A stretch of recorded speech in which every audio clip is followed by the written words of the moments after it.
মিনহা খালাকনাকুম ওয়া ফিহা নুঈদুকুম ওয়া মিনহা নুখরিজুকুম তারাতান উখরা। যার অর্থ হলো আল্লাহ কয় এই মাটি দিয়ে তোমাদেরকে বানাইছি, আবার পুনরায় এই মাটিতে তোমাদেরকে ফেরত না হবে, এই মাটির থেকে পুনরায় তোমাদেরকে আবার জিন্দা করা হবে।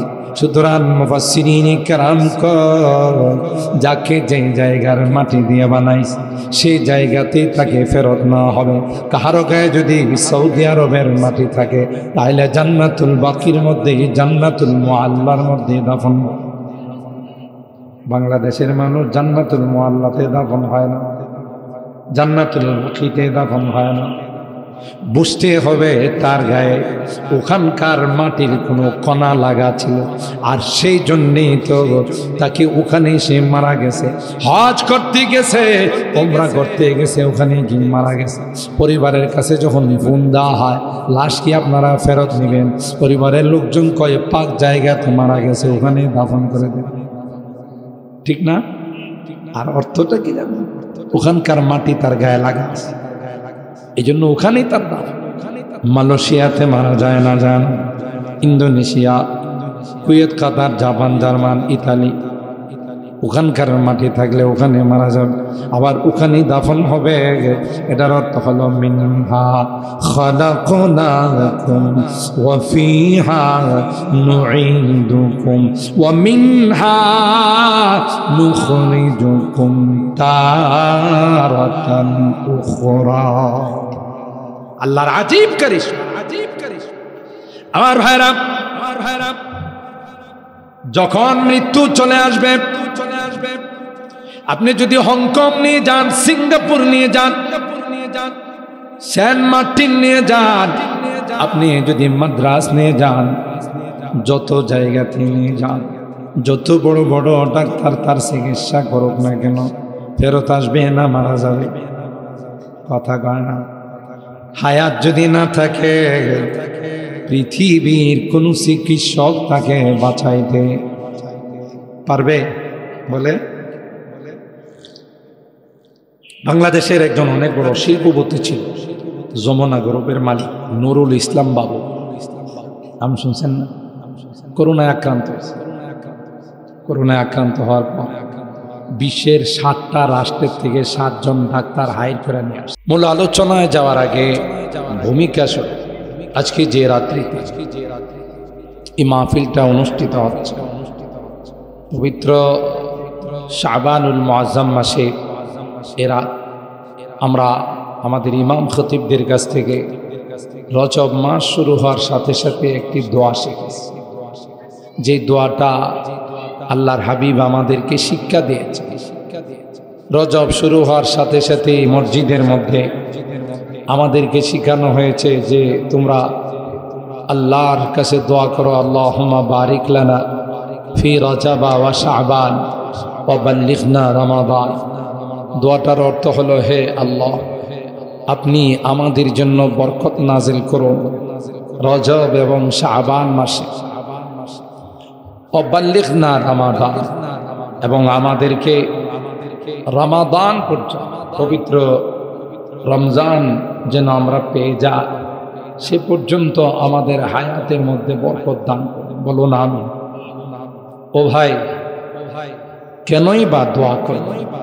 এমন একটি মাস, 11 মাস গুনাহ করার পর এই একটি মাস সিয়াম সাধনা করলে, একটি মাস রোজা রাখলে আল্লাহ জাল্লা জালালুহু আম্মা নাওয়ালুহু এই 1 মাসের রোজার বরকতে 11 মাসের সমস্ত গুনাহগুলো ধুয়ে মুছে পুড়ে ছাই করে। এত বড় একটি বরকতের মাস, গুনাহ মাপের মাস, আল্লাহর সান্নিধ্য অর্জন করার মাস, সবরের প্রশিক্ষণের মাস, তাকওয়া অর্জন করার মাস।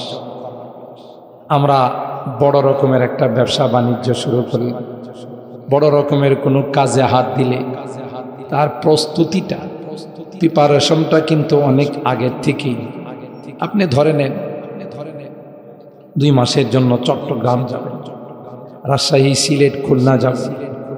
আপনি কিন্তু অনেক আগের থেকে প্রস্তুতি শুরু করেন, যে সফরে যাব, কি করব, প্ল্যানটা কি হবে।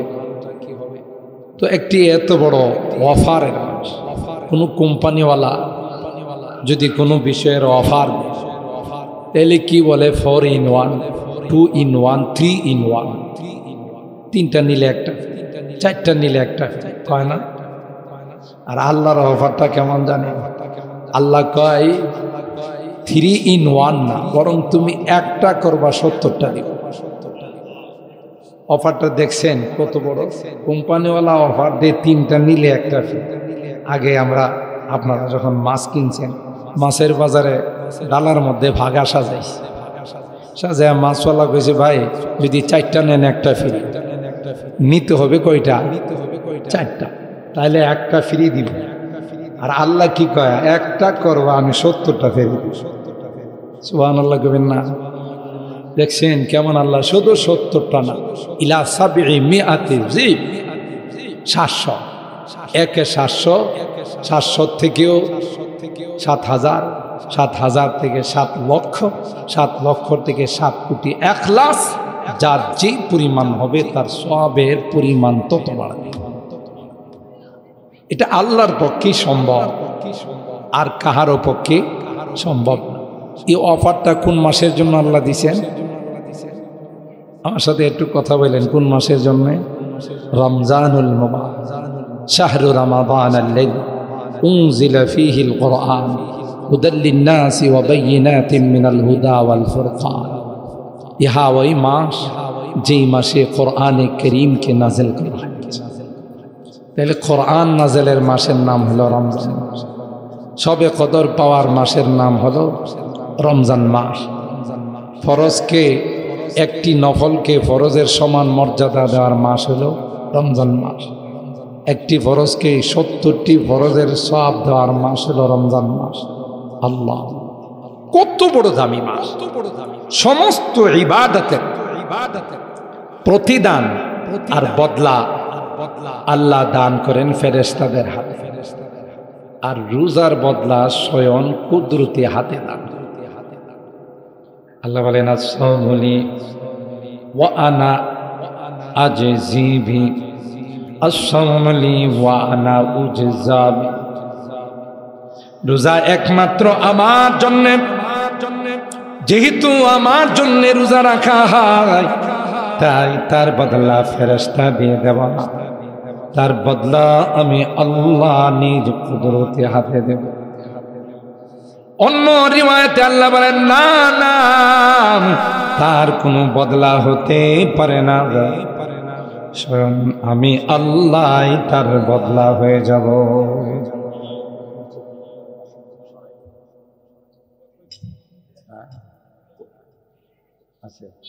সাইডে মনে আছে,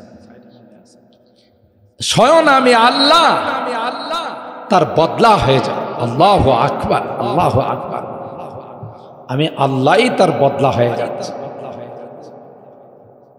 ঠিক আছে, গন্ধ আসতেছে, আল্লাহ বলেন আমি নিজেই রোজার বদলা হয়ে যায়। এমন রোজার মাস কেউ কি ছাড়তে পারে? এমন রোজা কেউ বর্জন করতে পারে? রোজার মাসের ইবাদত বর্জন করতে পারে? তাই আসুন, আজকে 18ই রমাদান, 18ই শাবান, বাস কয়েকদিন পরেই রোজা চলে আসবে। আসবে সেই মহিমান্বিত মাস, আসবে সেই কোরআন নাযিলের মাস, আসবে সেই লাইলাতুল কদর পাওয়ার মাস, আসবে 7 লক্ষ 7 কোটি গুণ সব বেশি অর্জন করা হবে। আমরা তাহলে এখন থেকে প্রস্তুতি নেব ইনশাআল্লাহ। মা বোনদেরকেও প্রস্তুত করো যে তোমরাও প্রস্তুত হয়ে যাও, বড় দামি মাস আসতেছে। আল্লাহ আমাদের তৌফিক দান করুন, আমিন। চলুন, আমি আসলে যেহেতু এই স্কুল পাড়ার বুনিয়াউট স্কুল পাড়ার যুবক বৃন্দির উদ্যোগে আজকের যুবকরাই আয়োজনের দিকে অগ্রসর হয়েছে, মুরব্বীরা সহায়তা করেছে, পরামর্শ দিয়েছে, আর্থিক সাপোর্ট দিয়েছে। সেই জন্য আমি তাদের উদ্দেশ্যেই কিছু কথা বলার নিয়তে সূরাতুল কাহাফের 9, 10 এবং 11 নম্বর আয়াতে কারিমা তেলাওয়াত করেছি। সরকারে দো আলম মাহবুবে কিবরিয়া সৈয়দুল কাউনাইন সৈয়দুল সাকালাইন হযরতে মুহাম্মদুর রাসূলুল্লাহ সাল্লাল্লাহু তাআলা আলাইহি ওয়াসাল্লামের অসংখ্য হাদিস থেকে একখানা হাদিস পাঠ করেছি। আশা করি আমার এই সময়ের ভিতরেই আমার এই টপিকের উপর, এই আলোচ্য বিষয়ের উপর কিছু কথা আপনাদের খিদমতে আরজ করব। ওমা তাওফীকি ইল্লা বিল্লাহ। সকলে বলুন আমিন। সম্মানিত শুধু আল্লাহ পাক মানুষের জীবনটাকে কয়েকটা ভাগে ভাগ করছে। আমরা কিছু সময় ছিলাম মার পেটে, তাই না? সর্বপ্রথম ছিলাম রুহের জগৎ। এই রুহের জগৎ থেকে দ্বিতীয়বার যে জগতে আমরা আসছি, এই জগতের নাম হলো আলামুল আরহাম, মার পেটের জগৎ। ওখানে আল্লাহ যাকে যতদিন, কাউকে 8 মাস, কাউকে 6 মাস, কাউকে 10 মাস, কাউকে আবার বেশিও রাখছে, সেই জগৎ থেকে পাঠাইলেন দুনিয়ার জগৎ। দুনিয়াতে আসার পর এক সময় আমি ছিলাম শিশু, শিশু থেকে হলাম কিশোর, কিশোর থেকে হলাম যুবক, যুবক থেকে মধ্য বয়স, এর বলে বার্ধক্য চলে আসা। এরপরের জগতের দিকে রওনা, সেটা হলো কবরের জগৎ। নাকি এখানে কেউ থাকবে? এই পুনিয়াউটের অনেক পাওয়ারফুল ব্যক্তি, অনেক প্রভাবশালী ব্যক্তি, অনেক শক্তিশালী ব্যক্তিরা ছিলেন, এখন কে আছে বলেন? নাই। আমরা কি থাকবো? একটা সময় আসবে যেই সময়ে আমিও থাকবো না, আপনারাও থাকবেন না, এর পরবর্তী প্রজন্ম, নেক্সট প্রজন্মে তারা আসবে। এটা হইল দুনিয়ার স্বভাব।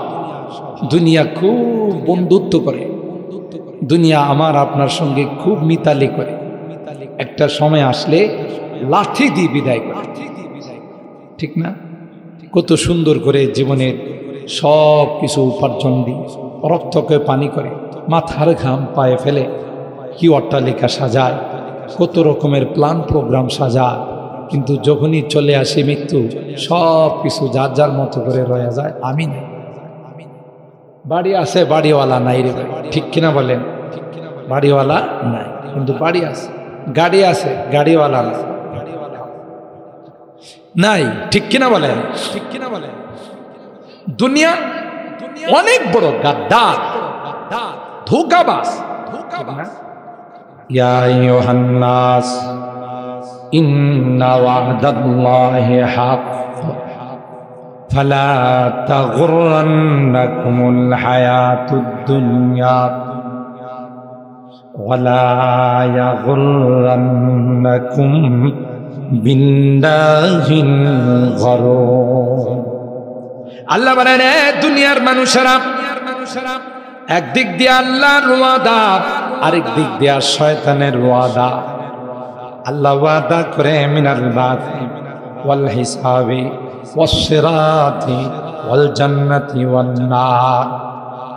আল্লাহ বলেন, এই দুনিয়া চিরস্থায়ী থাকার জায়গা নয়। তোমার বাবা ছিল, তোমার দাদা ছিল, আজকে খবর নিয়ে দেখো রে, কেউ দুনিয়া থেকে নাই, সবাই চলে গেছে, ঠিক না? ইহা হাম সব মুসাফির হ্যায় वही आखिर ठिकाना, यहाँ हम सब मुसाफिर हैं वही आखिर ठिकाना, कोई आगे रवाना है कोई पीछे रवाना। আসার সময় সিরিয়াল মেনশন, বড় ভাই আগে, মেজু ভাই, ছোট ভাই, যাওয়ার সময় কি সিরিয়ালটা ঠিক থাকে? বলেন, এমন কোন সিরিয়াল আছে যে না বড় ভাই আগে মরব, এরপরে মেজু ভাই মারা যাবে, এরপরে ছোট ভাই মারা যাবে? যাওয়ার সময় কোন সিরিয়াল আছে? কোন সিরিয়াল নাই। যখন যার ডাক চলে আসবে তখনই তাকে যেতে হবে। ছোট বড়, মেজু, বাবা, ছেলে, ভাতিজা, চাচা, কোনো সিরিয়াল নাই। চাচার আগে ভাতিজা। অনেক সময় মা বাবা বিলাপ করে, আহ আমার ছেলেটাকে আল্লাহ তুমি নিয়ে গেল আমার সামনে, আমার মেয়েটাকে নিয়ে গেল আমার সামনে, কিছু করার নাই। আপনার এখনো সময় শেষ হয় না, তার সময় শেষ হয়ে গেছে। এখন আমরা মাঝে মধ্যে একটা কথা বলে থাকি আমরা অনেক সময় অল্প বয়সের কেউ মারা গেল, আমরা কিন্তু একটা কথা বলে, আহা ছেলেটা অকালে মারা। এই কথাটা আমরা আর ফার্দার কখনো বললাম না, নেক্সটে আর কখনো বলব না। এটা বললে কি অর্থ দাঁড়ায় জানেন? অকালে মারা গেছে মানে তার সময় হয় না। তাইলে কি আল্লাহ কাউকে সময়ের আগে নিয়ে যান? কোরআনে তো আল্লাহ বলছেন লিকুল্লি উম্মাতিন আজাল ইদা জা আজালুহুম লা ইস্তাখিরুনা সাআতাও ওয়া লা ইস্তাকদিমুন। প্রত্যেকের জন্যই তার সময় নির্ধারণ, হায়াত মত নির্ধারণ করা আছে। এর এক সেকেন্ড আগেও যাবে না, এক সেকেন্ড পরেও। যদি বলা হয় যে অকালে চলে গেছে, তাইলে কি অর্থ দাঁড়ায়? তার যাওয়ার এখনো সময় হয় না, আল্লাহ তাকে নিয়ে গেছে। ঠিক কিনা বলেন? তাইলে আমরা নেক্সটে এই জাতীয় কথা বলবো না। যখনই এই রকমের সংবাদ আসবে, ছোট হোক বড় হোক, যুবক হোক বুড়া হোক, আমরা ক্লিয়ার বলবো আল্লাহর মাল, আল্লাহ যখন তার সময় হয়েছে তাকে নিয়ে গেছে। ঠিক না? দুনিয়াতে আসার আগেই তো আমার আপনার হায়াত মত, কোথায় থাকবো, কোথায় বসবাস করব, কি খাবো, 50,000 বছর পূর্বে তা নির্ধারণ হয়ে গেছে। আল্লাহু আকবার। কত হাজার? ওমা মিন দাব্বাতিন ফিল আরদ ইল্লা আলাল্লাহি রিজকুহা ওয়া ইয়ালামু মুস্তাকররাহা ওয়া মুস্তাওদাআহা কুল্লুন ফি কিতাবিম মুবিন। আল্লাহ বলেন পৃথিবীর মধ্যে যত প্রাণীর আগমন ঘটে, এই প্রাণীটা পৃথিবীর জমিনে আসার 50,000 বছর পূর্বে কি খাবে, কোন জায়গায় বসবাস করবে, কতদিন হায়াত পাবে, আবার কোন জায়গা থেকে বিদায় নিবে, আল্লাহ ডাক দিয়া কর ওইটা আমার লৌহে মাহফুজে লিপিবদ্ধ আছে। কত হাজার বছর আগে? 50,000। এই জন্য পনিয়াটের মানুষ সৌদি আরবে মারা যায়, লিবিয়াতে মারা যায়, মালয়েশিয়া ইন্দোনেশিয়ায় মারা যায়। অনেক সময় দেখা যায় ওখান থেকে তার লাশ আনা হয় না, ওখানে দাফন করা হয়। সেইভাবে কোরআনে আল্লাহ ডাক দিয়া বলেন মিনহা খালাকনাকুম ওয়া ফিহা নুঈদুকুম ওয়া মিনহা নুখরিজুকুম তারাতান উখরা। শেষ বিদায় যখন আমরা জানি, হাতের মুষ্টির মধ্যে কিছু মাটি নিয়ে, তখন এই দোয়াটা আমরা করি, মিনহা খালাকনাকুম ওয়া ফিহা নুঈদুকুম ওয়া মিনহা নুখরিজুকুম তারাতান উখরা। যার অর্থ হলো আল্লাহ কয় এই মাটি দিয়ে তোমাদেরকে বানাইছি, আবার পুনরায় এই মাটিতে তোমাদেরকে ফেরত না হবে, এই মাটির থেকে পুনরায় তোমাদেরকে আবার জিন্দা করা হবে। সুতরাং মুফাসসিরিনে কেরাম যাকে যে জায়গার মাটি দিয়ে বানাইছে সেই জায়গাতে তাকে ফেরত না হবে।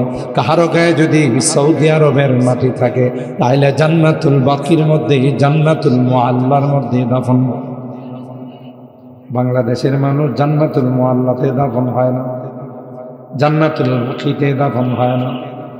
বুঝতে হবে তার গায়ে ওখানকার মাটির কোনো কণা লাগা ছিল, আর সেই জন্যেই তো তাকে ওখানে সে মারা গেছে। হজ করতে গেছে, ওমরা করতে গেছে, ওখানে গিয়ে মারা গেছে। পরিবারের কাছে যখন ফোন দেওয়া হয় লাশ কি আপনারা ফেরত নেবেন, পরিবারের লোকজন কয়ে পাক জায়গাতে মারা গেছে, ওখানে দাফন করে দেবেন। ঠিক না? আর অর্থটা কি জানেন? ওখানকার মাটি তার গায়ে লাগা আছে, এই জন্য ওখানেই তার দাফন। মালয়েশিয়াতে মারা যায় না যান, ইন্দোনেশিয়া, কুয়েত, কাতার, জাপান, জার্মান, ইতালি, ওখানকার মাটি থাকলে ওখানে মারা যাবে, আবার ওখানেই দাফন হবে।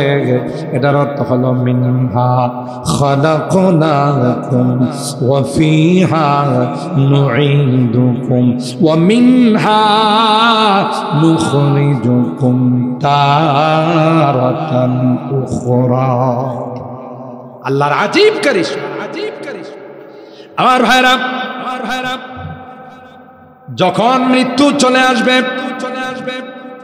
আপনি যদি হংকং নিয়ে যান, সিঙ্গাপুর নিয়ে যান, সেন্ট মার্টিন নিয়ে যান, আপনি যদি মাদ্রাস নিয়ে যান, যত জায়গাতে নিয়ে যান, যত বড় বড় ডাক্তার তার চিকিৎসা করুক না কেন, ফেরত আসবে না, মারা যাবে। কথা কয় না? হায়াত যদি না থাকে, পৃথিবীর কোন চিকিৎসক তাকে বাঁচাইতে পারবে? বলে বাংলাদেশের একজন অনেক বড় শিল্পপতি ছিল, যমুনা গ্রুপের মালিক নুরুল ইসলাম বাবু। নাম শুনছেন না? করোনায় আক্রান্ত হয়েছে। করোনায় আক্রান্ত হওয়ার পর বিশ্বের 60টা রাষ্ট্রের থেকে 7 জন ডাক্তার হাইর করে নিয়ে আসছে। এক একজনকে এক একটা বিমানে করে নিয়ে আসছে। বিমানের ভাড়া তো কমপক্ষে 50 থেকে 60,000 টাকা লাগবে। কি বলে? আরো কম। একটা বিমান রিজার্ভ নিয়ে আসলে কত লাখ লাখ টাকা তার ভাড়া। আর ওই সমস্ত ডাক্তারের ভিজিট তো 500 টাকা দিলেই চলবে। বিশ্বের সেরা 7 জন ডাক্তার তার চিকিৎসার জন্য বোর্ড বসছে। অনেক চেষ্টা করছে, যেহেতু টাকা পয়সার অভাব নাকি নুরুল ইসলাম বাবুর টাকা পয়সার অভাব আছে। কত crore crore million billion trillion ডলারের মালিক নিজেই জানেন। তাকে চিকিৎসা করছে কিন্তু টিকাইতে বলেন পারে না। কেন? সব রোগের ওষুধ আছে, মৃত্যু রোগের কি নাই? বুঝতেছেন না কথাগুলো? সব রোগের ওষুধ আছে, মৃত্যু রোগের ঔষধ। ইদিল মানিয়াতু আনসাবাত আযফারাহা আলফাইতা কুল্লা তামিমাতিন লা তানফাউ। কবি ডাক দিয়া বলেন, মৃত্যুর রোগ যখন শুরু হয়ে যাবে, মৃত্যুর আলামত যখন শুরু হয়ে যাবে, সাকারাত যখন শুরু হয়ে যাবে, যত বড় পীর সাহেবের কাছ থেকে পানি পড়া নিয়ে আস, যত বড় পীর সাহেবের কাছ থেকে তাবিজ নিয়ে আস, বিশ্বের যত বড় FCPS FRCS করা ডাক্তারকে চিকিৎসা করাবেন, 1 সেকেন্ডের জন্য তাকে রাখতে পারবে না। পারবে? এটা এমন এক বিষয়, তার কাছে সবাই অসহায়। শুধুমাত্র আমেরিকার প্রেসিডেন্ট ডোনাল্ড ট্রাম্পের কাছে আজরাইল যাইতে একটু ভয় পাবে, যেহেতু অ্যাটম বোম আছে, পারমাণবিক আছে, ঠিক না? আজরাইল যাওয়ার সময় একটু ভয় পাবে, যদি তার উপরে অ্যাটম বোম মাইরা দেয়, পারমাণবিক মাইরা, নাকি যাবে? ওর পারমাণবিক কাজ করবো, যায় কাপসি দিয়ে ধরে বলবে যে ইয়া আইয়াতুহান নাফসুল খাবিথা, এ বদমাশ বেরো। তুই দ্বিতীয়বার ক্ষমতায় আইসেই তুই বলছিলি ফিলিস্তিনের মধ্যে আগুন লাগাইবে। আল্লাহ কই ফিলিস্তিনে আগুন লাগাইবে, তোর ঘরে আমি আগুন লাগাইতেছি, ঠিক না? এমন আগুন লাগছে ফায়ার সার্ভিসের কর্মীরাও এটারে নিবাইতে পারে না, কন্ট্রোল করতে পারে না। আল্লাহ কই দেখ আগুন কই লাগছে, আগুন কি তোর বাপের গোলাম? আগুন হলো আমার গোলাম, ঠিক কিনা? এটার আমি ডোনাল্ড ট্রাম্প কই, ট্রাম্প না। যত ময়লা আবর্জনা, মানে শয়তানের শুরুর থেকে নিয়ে পর্যন্ত যত পেশাব পায়খানা আছে সব এখানে করছে। এই জন্য এটা ইন্টারন্যাশনাল একটা ময়লা ড্রাম, ঠিক না বেটি? কন মুসলমানদের বিরুদ্ধে যারাই শত্রুতা রাখে, যারাই দুশ্মনী রাখে, এদের পরিণতি অত্যন্ত ভয়াবহ। কথা বলেন ঠিক কি? মুসলমানদের অভিভাবক বলেন, জোরে বলেন কে?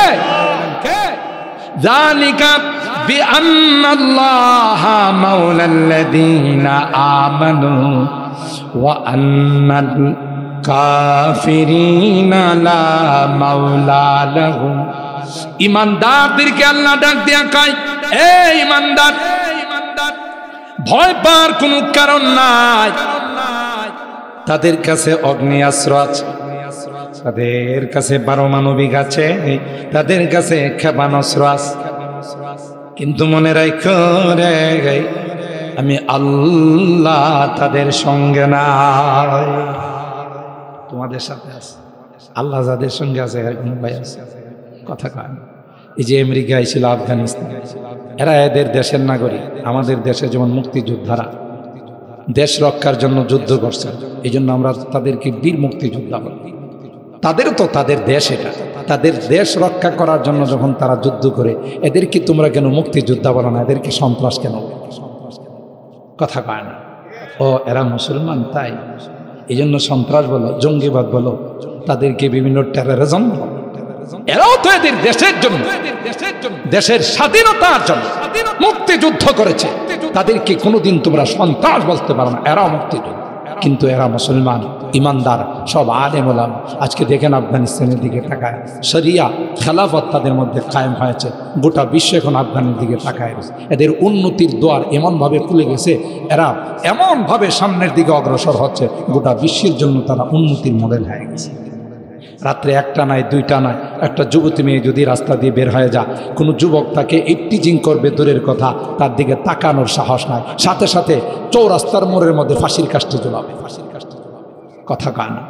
কোরআনী এবং শরিয়া বিধানের মধ্যে মানব জাতির জন্য কল্যাণ আছে না? শান্তি আছে না? দুইটা বিশ্বের পরাশক্তি, একটা হলো রাশিয়া আর একটা হলো আমেরিকা। দুইটা পরাশক্তি আফগানকে পরাস্ত করার জন্য অনেক চেষ্টা করেছে, পারে নাই। সাথে কে ছিলেন? ভালো করে বলেন, কে ছিলেন? আল্লাহ যাদের সাথে আছে।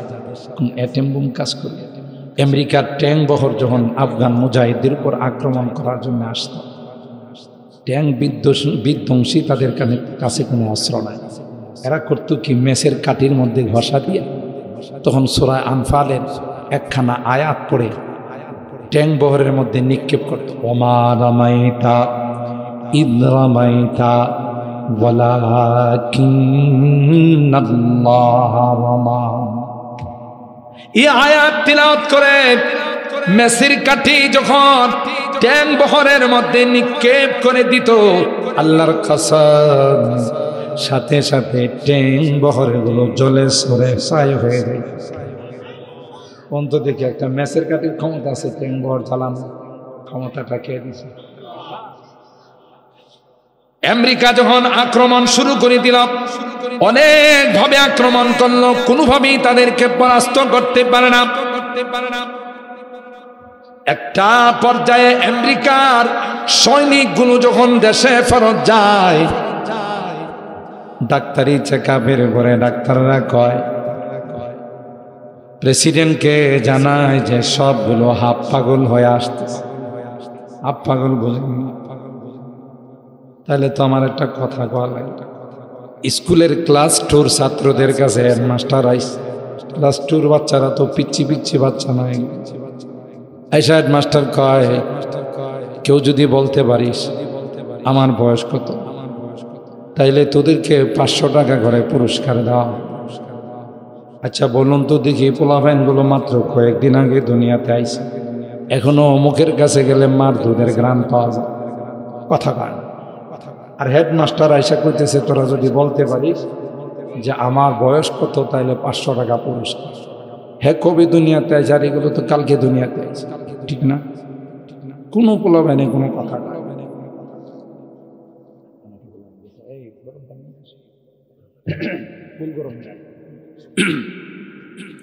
একটা পিচ্ছি দাঁড়ায় করছে কি জানেন? একটা পিচ্ছি দাঁড়ায় বলতেছে, ইয়েস স্যার, আমি স্যার বলতে পারবো। স্যার অবাক হয়ে গেছি, কেউ বলতে পারলো না। জি স্যার বল। কই স্যার আপনার বয়স হলো 60 বছর। কেমনি বুঝলি? আমাদের বাড়িতে একটা হাফ পাগল আছে, এটার বয়স 30 বছর। আর আপনি যেহেতু ফুল পাগল, কাজে কাজে আপনার বয়স কত? কথা পায় না। হাফ পাগলের বয়স কত? আমাদের বাড়িতে যে হাফ পাগল আছে এটার বয়স কত? 30। আর আপনি ফুল, তাহলে এটার গুণন দিলে 2 দিয়ে কত হয়? কারণ যদি আপনি ফুল পাগল না হইতেন, আমাদের মতো বাচ্চাদেরকে আপনি জিজ্ঞাসা করতেন না আপনার বয়স কত। কাজে কাজে আপনি হাফ পাগল না, আপনি ফুল পাগল। কথা ঠিক আছে না? জবাব ঠিক আছে? সবগুলো হাফ পাগল হয়ে আমেরিকাতে ফেরত যায়। ডাক্তাররা কইছে প্রেসিডেন্ট যদি তাড়াতাড়ি এই সৈনিকদেরকে দেশে ফেরত না নিয়ে আসে তাইলে কিন্তু আফগানের পরিবর্তে গুলি করবো আপনার দিকে, কারণ পাগলের কোনো কি নাই, ধর্ম নাই। আপনারই মনে করবো আফগানিস্তান। কথা কয় না? এটার নাম হলো ঠেলার নাম বাবা। পাগল বানাইছে কে? বলেন না ভাই, কে বানাইছে? আল্লাহ। কেন? আল্লাহ মুসলমানদের সঙ্গে আজকে দুইটা পরাশক্তি তাদের কাছে সারেন্ডার করে আত্মসমর্পণ করে চলে গেছে। আজকে তারা নিজের পায়ে দাঁড়িয়েছে, গোটা বিশ্বকে তাক লাগায়া এরা যে উন্নত করতেছে, উন্নতির দিকে অগ্রসর হচ্ছে। গোটা বিশ্বের মানুষ অবাক। কেন? তাদের মধ্যে কোনো দুই নাম্বারই নাই, দুর্নীতি নাই। সুইস ব্যাংকে এরা টাকা জমা রাখে। কথা কয় না? আমগো দেশের নেতারা দেখেন না, সামান্য একটা পাতি নেতা হলি সুইস ব্যাংকে অ্যাকাউন্ট, বিদেশে সেকেন্ড হোম বানায়, বাড়ি বানায়। কারণ হে জানে যে কোনো সময় বাংলাদেশের আকাশে মেঘ আসলে আমার উড়াল দিতে। কথা কয়? বিগত দিনে হয় না এরকম? আমার কথা বলি, আমি মিরপুর কেন্দ্রীয় সেন্ট্রাল মসজিদের খতিব, ওখানে আমার সেক্রেটারি সাহেব এলাকার একজন নেতা। তো হে যখন আমার অফিসের মধ্যে ঢুকতো, হের জুতা নেওয়ার জন্য 3-4 জন ঢুকতো। তো আমি একদিন দেখি আমার গাড়ি মোবিল পাল্টানোর জন্য আমি এক দোকানে বসা, মোটরসের দোকানে, দেখি যে ওই যে জুতা টানতো, ওরে বাবারে বাবা, হে প্রিমিয়াম গাড়ি, তাও একবারে লেটেস্ট মডেলের, অনেক দামি গাড়ি। এখন এই গাড়ির দাম আছে 51 থেকে 52 লাখ টাকা। একদিন এসে ঢুকছে, গাড়ি থেকে নামছে। আমি তো বসা ভিতরে, ম্যানেজার ট্যানেজার এরা আমার কফি টফি দিছে, আমি খাইতেছি। তো ওই আমাকে চিনে না, এটা আমাকে চিনে নাই, আমি তো তারে চিনা ফেলাইছি। আমি তো অবাক, কিছুদিন আগে জুতা টানছে, আজকে হে 52 লাখ 60 লাখ টাকার গাড়ি ধরায়। আপনি চিন্তা করতে পারেন কি পরিমাণ বরকত হয়েছে। কথা কয় না? আয় উন্নতির মধ্যে কি পরিমাণ বরকতরা হয়েছে আপনি। এরপরে আমি ম্যানেজারে বললাম, ওই গাড়ি নিল কবে? ভয়া পাচ্ছি না। কই সাপ একটা মতো, হের আরো 2টা গাড়ি আছে। কই সার কিচ্ছু বুঝে না। এই যে নিয়ে আসে দোকানে, কোনটা লাগাইতে হবে, কি করতে হবে, পরে আমাদের মিস্ত্রি যায় দেখে আইস্টার দেয়া, আইসা কয়টা দেখেন কি হয়েছে। আপনি যেমন সব কিছু পাসপোর্ট কোন জায়গায় কি আছে সব নাম জানেন, কোথায় একটু ডিস্টার্ব হলে আপনি বুঝেন যে এখানে সমস্যা। কিচ্ছু বুঝেন? আমি কয়ে বুঝবো, জুতার তলাও তো বুঝে না। কয়েকদিন আগে জুতা টানছে, এটা কিয়ামতের আলামত। ইযা ওয়াসিদাল আমরু ইলা গায়রি আহলিহি ফান্তাজিরি সা ওয়া আনতারাল হুফাতাল উরাতাল আলাতা রিআ আশাই ইয়াতাতাওয়ালুনা ফিল বুনিয়ান। আল্লাহর নবী বলেন, একটা সময় আসবে দেবা যে যারা অনভিজ্ঞ, যাদের যোগ্যতা নাই, এরা সমাজের নেতা হয়ে বসবে। এটা কি আমার কথা না আল্লাহর নবীর কথা? রাখাল অট্টালিকার মালিক হয়ে যাবে, কল্পনাও করতে পারবে না। ঠিক না বে? ঠিক। জি মানুষগুলো এভাবে বিশাল টাওয়ারের মালিক, এরা এক সময় কিচ্ছুই ছিল না, রাস্তাঘাটে পড়ে থাকতো, চাঁদাবাজি করে, দুর্নীতি করে, মানুষের টাকা আত্মসাৎ করে, জমি জামা আত্মসাৎ করে বড় লোক হয়ে গেছে। এরকমের লোক আছে না? কয় না? কইছে এই ক্ষমতা দেখানো, ক্ষমতার পাওয়ার, এটা টিকে না। ক্ষমতার পাওয়ার লাস্টিং করে না। কথা বলেন ঠিক না? এই জন্য এই ক্ষমতা যাদের আছে, এই ক্ষমতাকে সঠিক ব্যবহার করতে হবে। ক্ষমতাকে সঠিক ব্যবহার করতে হবে। যদি সঠিক ব্যবহার না করা হয় তাইলে আল্লাহর কাছে জবাব দিতে হবে। ঠিক কিনা বলেন? মুহতারাম হাজিরিন, সেই জন্যে আমাদের সকলকে খেয়াল রাখতে হবে যে না, এই দুনিয়া ক্ষণস্থায়ী। ঠিক কিনা বলেন? দুনিয়া পারে নাই আমেরিকা, পারে নাই রাশিয়া, কেন? শক্তি ছিল কার? জোরে বলেন, শক্তি ছিল আল্লাহ। এই জন্যে মৃত্যুর আগে মৃত্যুর জন্য রেডি থাকতে হবে। জোয়ান, বুড়া, মধ্যবয়সী, কোনো কি নাই বয়স। এই যুবক কালটা, যৌবন কালটা এটা বড় পাগলা কাল। এই জন্য আল্লাহ যুবকদের সম্পর্কে এখানে এই আয়াতের মধ্যে বলতেছেন, এই স্কুল পাড়ার যুবকরা, কুনিয়াউটের যুবকরা, তোমাদের মতো যুবক ছিল আসহাবে কাহাফের যুবকরা। সুবহানাল্লাহ। দেশের রাষ্ট্রপতি শিরকি আইন করল যে এ দেশে যারা বসবাস করবে এরা আমাকে সিজদা দিতে হবে, শিরিক করতে হবে। নাউজুবিল্লাহ বলেন। আল্লাহর জমিনে শিরিক করার কোনো পারমিশন আছে? কাউকে সিজদা দেওয়ার অনুমতি আছে? কাজা বাবা, গাঞ্জা বাবা, কেবলা বাবা, ল্যাংটা বাবা, বদনা বাবা, খেতা বাবা, এগুলো কিন্তু সব বাবা আছে। বিভিন্ন জায়গাতে যাই তো, গেলে এক জায়গায় গিয়ে দেখি খেতা সার মাজার, কি কত সার মাজার দেখলাম, কিন্তু খেতা সার মাজার। জিজ্ঞাসা করলাম এলাকার মানুষের, ভাই এটা কোন মাজার? বাবা যখন মারা গেছে শীতকালে বাবা যে খেতা ডাকাই দিত, এটারে দাফন করে মাজার বানাইছে, এটার নাম হয়েছে খেতা সার মাজার। আরেক জায়গায় গিয়ে দেখি বদনা সার মাজার। আমি মনে করছি কোনো লোকের নাম বদনা সার। জিজ্ঞাসা করলাম, ভাই বদনা সার মাজার কেমন হয়? বলে যে বাবা যে টয়লেটে যে বদনাটা ব্যবহার করত, বাবা মারা যাওয়ার পরে এটারও কবর দেওয়া মাজার বানাইছে, এটার নাম হয়েছে বদনা সার। আপনি চিন্তা করতে পারেন মানুষ এত বোকা হতে পারে? সিজদা হবে তো একমাত্র আল্লাহর কুদরতি পায়ে সিজদা হবে, কারোর সামনে সিজদা দেওয়ার অনুমতি নাই। কথা পান, যদি দে ঈমান থাকবে না, চলে যাবে। বলেন সাথে সাথে বেঈমান। বাদশাহ দাকিয়ানুস শিরকি আইন চালু করে দিল। এই রাষ্ট্রে যারা বসবাস করবে তারা আমাকে সিজদা দিতে হবে। নাউজুবিল্লাহ। সবাই রাষ্ট্রীয় আইন বিরোধিতা করলে লাল ঘরে ঢুকাইবে, আয়না ঘরে ঢুকাইবে। আয়না ঘরের নাম শুনছেন? লাল ঘরে ঢুকাইবে, আয়না ঘরে ঢুকাইবে। সে ভয়ে কেউ তার প্রতিবাদ করে নাই।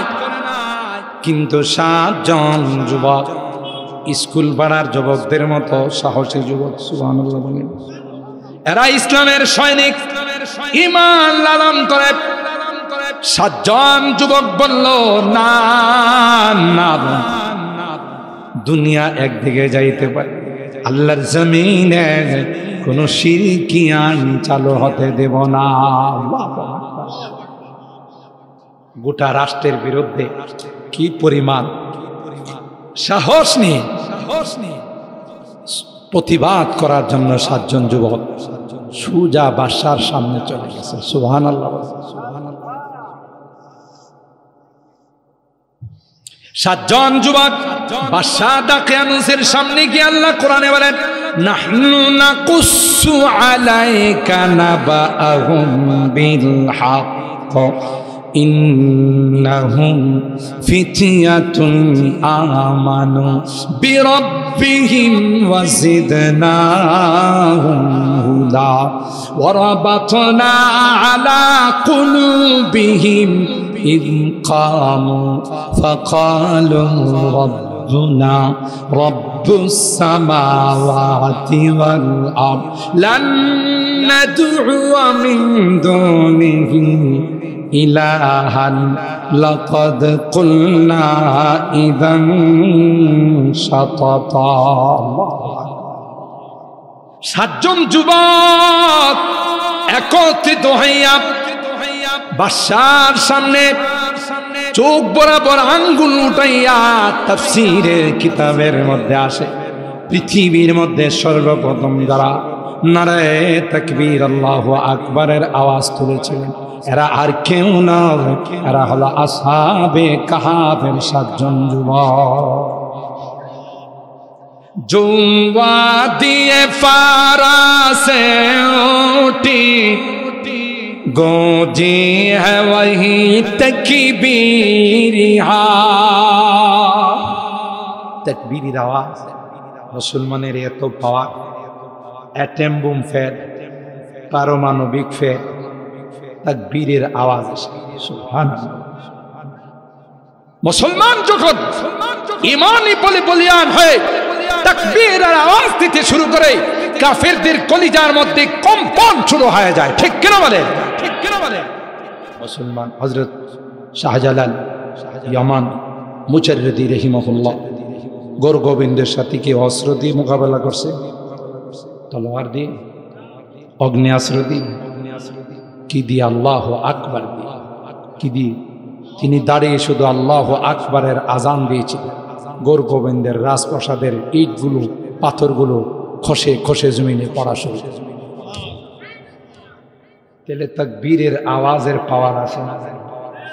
जो वादी फारा से उठी गूंजी है वही तकबीर, हंसती के सनम खानों के लिए, हंसती के सनम खानों के लिए होता है हरम तामीर, इल्म हुनर का गहवारा तारीख का वंश पारा है, हर फूल आए के शोला है, हर सर्व यहाँ मीनारा है। अल्लाह अकबर।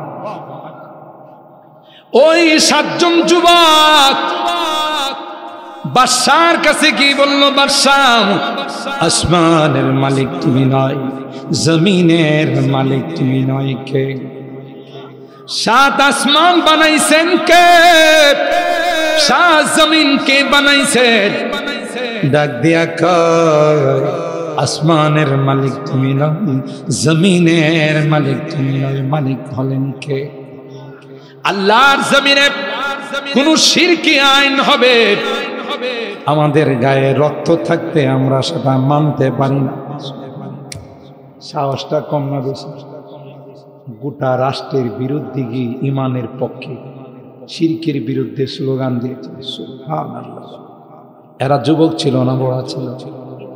কথা কয় না। বাদশা রাগ হয়ে বলে, আমার রাষ্ট্রীয় আইনের বিরুদ্ধে তোরা প্রতিবাদ করলে, রাষ্ট্রীয় আইনের বিরোধিতা করলে, এখনই তোদেরকে ধরে আয়না ঘরে ঢুকাবো। কোন ঘরে? লাল ঘরে ঢুকাবো, আয়না ঘরে ঢুকাবো, স্পেশাল ফোর্স দিয়ে তোদেরকে রিমাইন্ডে নিব।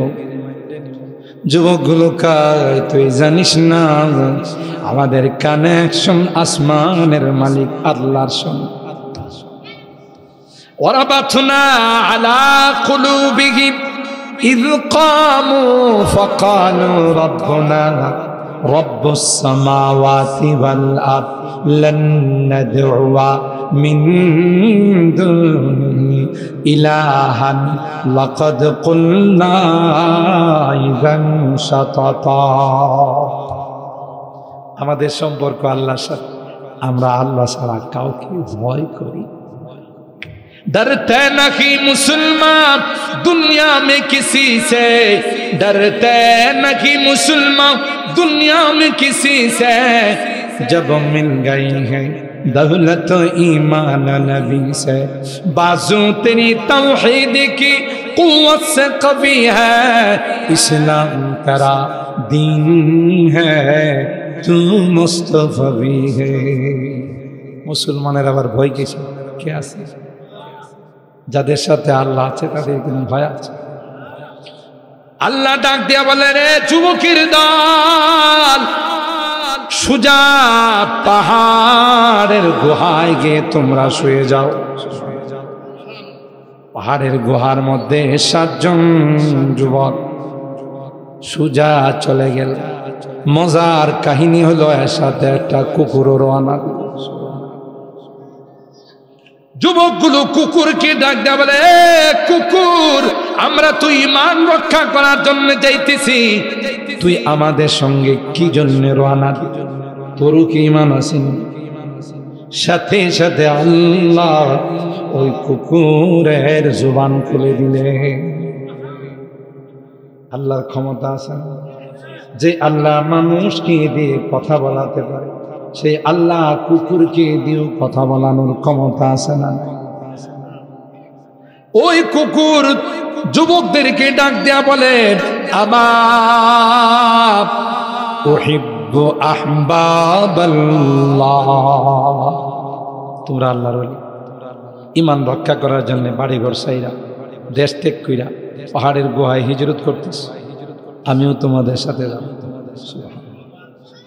তোমরা ওখানে ঘুমাবে, আরাম করবে, আর তোমাদের গুহার গেটের মধ্যে আমি পাহারা দেব। সুবহানাল্লাহ। একটু আসতে কম। পনিয়াওয়াটের মানুষ সব মনে রোজা রেখেছে, আর রোজা রাখলে তো বেশি জোরে আমার দাম। আরে ভাই, আগে সুবহানাল্লাহ জোরে খুলে ভয় থাকতো, না জানি কোন দিক দিয়ে পুলিশে ধরে নিয়ে আসে, না জানি কোন দিক দিয়ে রেবাইসা ধরে নিয়ে আসে। এখনকারই ভয় আছে, কথা পায়। এখন স্বাধীন বাংলাদেশের মানুষ না, কথা পায়। এখন কি আর পরাধীনতা আছে? আগে একটা মাহফিলের অনুমতি আনতে জুতা ক্ষয় হয়ে যেত, থানাতে দৌড়াইতে করে। আমার কাছে এমনও রিপোর্ট আছে, অনেক জায়গাতে বলে হুজুর অনুমতি আনতে গিয়ে কিছু পাতলা মাল দেওয়া লাগছে।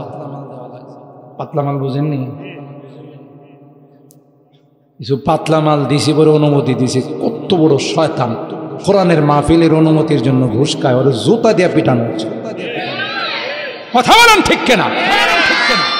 এমন একটা সময় গেছে ইনশাআল্লাহ কোরআনের মাহফিল করার জন্য, দ্বীনের কথা বলার জন্য। আর কার কাছে পারমিশন লাগবে না? আল্লাহর জমিনের পারমিশন স্বয়ং আল্লাহ দিয়েছেন, ঠিক কিনা বলেন? এই যুবকগুলো ওখানে গিয়ে শুয়ে গেল, আর কুকুরের সামনে দুইটা পা রাইখা পাহারাদারি শুয়ে। وكلبهم باسط ذراعيه بالوصل لو اطلعت عليه لوليت منهم فرارا ولملئت منهم رعبا। পাটা সামনের দিকে দিয়ে বসে 100 বছর এই যুবকগুলো গুহার মধ্যে ঘুমাইছে। খাওয়া দাওয়া হোটেল জমর হোটেল থেকে সব ওখানে সাপ্লাই দেওয়া, কারি হোটেল থেকে। আপনারা যদি কথা কই না, খাওয়া দাওয়া কি জমর হোটেল থেকে দেয়? কারি হোটেল থেকে, ক্যাফে আব্দুল্লাহ থেকে, কার পক্ষ থেকে? 100 বছর পর্যন্ত স্বয়ং আল্লাহ তাদেরকে খাওয়া পাচ্ছেন। সুবহানাল্লাহ বলেন। কার জন্য গেছে? আল্লাহ। ইউনূস আলাইহিস সালাম মাছের পেটে কয়দিন ছিল? 40 দিন। কতদিন? ইউনূস আলাইহিস সালামের বাপ বোধ মাঝে মধ্যে নদীর মধ্যে খানা দিয়ে ওনার ছেলে 40 দিন কে খাওয়ায় রাখছে। সুবহানাল্লাহ কইবেন না? وإذا مرضت فهو يشفين هو الذي يطعمني ويسقي وإذا مرضت فهو يشفين। তিনি সেই সত্তা যিনি মানুষ অসুস্থ হয়ে গেলে দীর্ঘদিন না খাওয়া রাখে। এমনও মানুষ আইসিইউতে বিছনায় পড়ে থাকে 2 বছর 3 বছর, সামান্য একটু পানি ছাড়া কিছু খায় না। খাওয়া দেয় কে? কথা কয় না। কে খাওয়া দেয়? আল্লাহ। কোরআনে বললেন ওয়া হুয়াল্লাযী ইউত'ইমুনি ওয়া ইয়াসকিন ওয়া ইযা মারিদতু ফাহুয়া ইয়াশফিন। খানা দেনওয়ালা কে? আল্লাহ। অসুস্থ হলে শিফা দাতা কে?